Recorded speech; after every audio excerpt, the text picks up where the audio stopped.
Amis cinéphiles, bonjour. Alors aujourd'hui je voulais faire une petite courte vidéo, donc parce que ça fait quelques jours que j'en ai pas fait, je vais m'y remettre, je vais vous expliquer un petit peu pourquoi aussi. Ces derniers temps, ça a été un petit peu difficile pour nous, j'ai envie de dire, parce que on a eu des soucis, on n'est pas en Allemagne en fait pour voyager, pour faire du tourisme seulement. D'ailleurs on n'en a pas fait du tout. Et on va peut-être en faire samedi avant de passer en France, faire un petit tour, enfin bon. On était là pour des raisons un petit peu moins gaies, on va dire, donc qui étaient pour des raisons médicales pour ma belle-mère. Et ceci explique aussi les aléas qu'il peut y avoir donc dans la production de vidéos. J'en faisais presque une par jour juste avant de partir, de quitter la Chine. Et donc là j'essaye de m'y remettre donc tant bien que mal aussi, pour quand même toujours vous apporter plus de contenu. C'est pas super facile, mais j'avais envie de partager un petit peu ça avec vous. Voilà donc pour les nouvelles. Donc je suis toujours en Allemagne, je suis toujours à peu près au même endroit. Et aujourd'hui je voulais évoquer quelque chose dont je me suis rendu compte, on va dire, avec mes bases que j'ai en allemand. Et donc que je peux vivre ici en ayant quelques bases, voilà, juste quelques bases qui me permettent de survivre. Parce que moi j'ai appris l'allemand pendant 5 ans, je crois, environ, quand j'étais au lycée. Mais bon, ça correspond peut-être à quelques mois si on travaillait de manière efficace, quoi. Ce qui veut dire que je suis arrivé en Allemagne, je comprends quasiment tout ce qu'on me dit. Tout ce qu'on me dit en allemand, je le comprends. Mais quand moi je veux m'exprimer, c'est du chinois qui sort. Voilà, comme si les deux langues se marchaient l'une sur l'autre. Enfin, surtout le chinois qui écrase l'allemand d'ailleurs.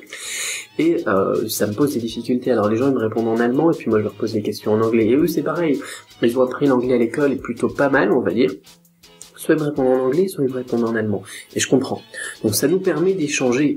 Mais c'est pas optimal, on va dire, pour avoir une relation avec les personnes qui sont ici, pour être imprégné, pour s'imprégner de la culture des gens, quoi, tout simplement. C'est ça qui est génial quand on va en Chine, c'est ça qui est génial quand on voyage, même en Allemagne.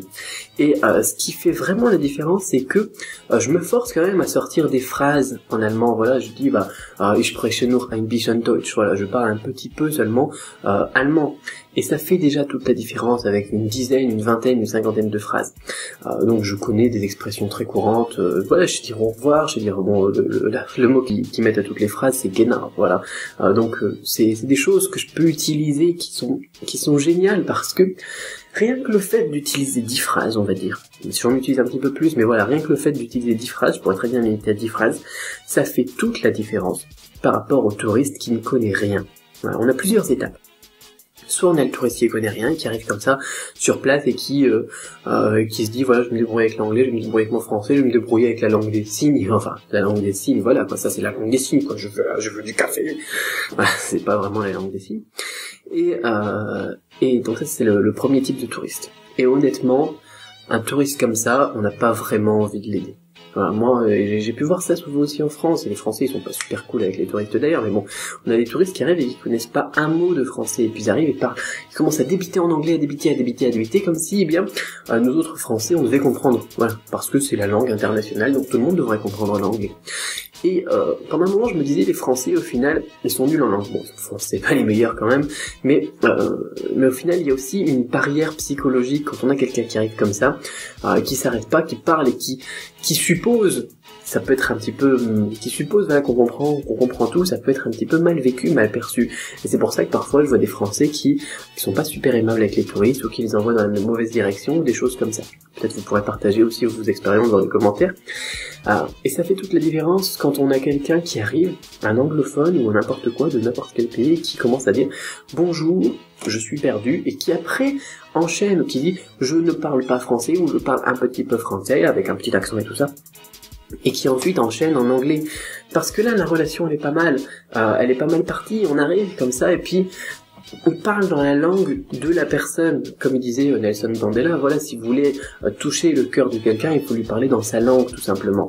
Si vous lui parlez pas dans sa langue, ça touche pas son cœur, ça touche sa tête, il doit réfléchir, et puis, bien évidemment, on peut se faire comprendre, mais c'est pas du tout la même relation. Et je me rends compte que c'est vraiment très vrai, et qu'on n'a pas besoin d'avoir toutes les bases, de connaître tout ce qu'il faut pour se débrouiller dans la vie de tous les jours. Juste quelques phrases pour s'introduire, pour dire je ne comprends pas en chinois, c'est pareil, on peut arriver ni ra, et puis après, je ne comprends pas, je ne sais pas parler chinois, etc.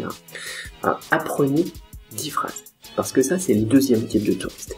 Et ce deuxième type de touriste-là, quand il arrive et qu'on voit qu'il fait un effort, il fait un pas en avant, il a donné le premier, voilà, il n'a pas donné de l'argent, on dirait de l'argent ça, il a fait un effort, il s'est donné du mal pour nous, pour, eh bien, se faire comprendre. Alors nous, en retour, et c'est humain, toutes les relations sont donnantes-donnantes, gagnant-gagnant dans les relations, peu importe ce qu'on dise. Nous, en retour, eh bien, on va apprécier ça. Même si on le dit pas comme ça, c'est super génial, je suis vraiment content que tu aies parlé chinois, que tu aies parlé français. Non. Non, on va le ressentir. Et on va lui rendre l'appareil. Et on va se donner un peu plus de mal pour comprendre la problématique de la personne ou pour l'aiguiller. Donc ce que je voudrais vous dire par là, c'est que, eh bien, je voudrais vous exhorter. Je voudrais, voilà, vous inviter à, eh bien, utiliser le chinois, mais juste apprendre quelques phrases. Si vous y connaissez rien du tout et vous êtes dans le premier type de touriste, celui qui est perçu comme étant arrogant alors qu'il l'est pas forcément, vous êtes peut-être quelqu'un de très bien, eh bien, apprenez juste 5 phrases, 10 phrases de chinois. Et non seulement ça va vous faire passer dans la deuxième catégorie, celle qui est beaucoup plus appréciée, mais en plus, vous aurez fait le premier pas de l'apprentissage d'une langue. Et comme le disait Confucius, un chemin de 1000 lits commence par le premier pas. Et on a d'autres expressions qui nous disent ça. Quand on veut faire quelque chose, la moitié, 50%, c'est tout simplement de casser la procrastination, de casser la première étape, la première marche, le premier pas. Et vous aurez fait ce premier pas, je suis en train de m'énerver là, et vous aurez fait ce premier pas en apprenant tout simplement 5 phrases, 10 phrases. Et la suite de votre apprentissage, si vous avez envie d'aller plus loin seulement, après, il faut pas le voir pour l'instant comme étant un objectif. Votre premier objectif, c'est 5 phrases, 10 phrases.